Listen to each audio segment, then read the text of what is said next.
నా పేరు షబ్బీర్. నేను జనసేన పార్టీ సాధక పనిచేస్తున్నాను.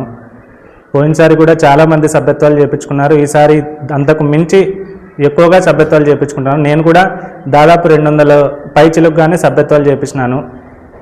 అందరు ఏమనుకుంటారంటే జనసేన పార్టీ ముస్లిమ్స్కి అగైనెస్ట్గా ఉంది, అంత బీజేపీ సపోర్టర్స్ అని అనుకుంటారు. కానీ జనసేనలో ముస్లిమ్స్ కూడా చాలామంది చాలా రకాలుగా ముస్లిమ్స్ కూడా పనిచేస్తున్నారు. దానికి నిదర్శనమే మనం పవన్ కళ్యాణ్ గారు చెప్పిన 7 సిద్ధాంతాలలో 2 సిద్ధాంతాలు, కులాలను కలిపే ఆలోచన విధానం, మతాల ప్రస్తావన లేని రాజకీయం అనేది. పోయినసారి నందికొట్కూరులో కూడా అడిగినప్పుడు నేను ఇదే చెప్పాను, మతాల ప్రస్తావన లేని రాజకీయం ఏ పార్టీ అయినా చేస్తుంది అంటే అది ఖచ్చితంగా జనసేన పార్టీయే. ఇది ఖచ్చితంగా గమనించి ప్రతి ఒక్కరు జనసేన పార్టీ సభ్యత్వాలు చేయించుకోవాలని కోరుకుంటూ ఈ నెల 25వ తేదీ వరకు ఇంకా సమయం గడువు పెంచినందుకు పవన్ కళ్యాణ్ గారికి హృదయపూర్వక ధన్యవాదాలు తెలుపుకుంటున్నాను. సభ్యత్వాలు చేయించుకొని వేరే వాళ్ళతో కూడా చేపియాల్సిందిగా కోరుకుంటూ జై జనసేన, జై పవన్ కళ్యాణ్.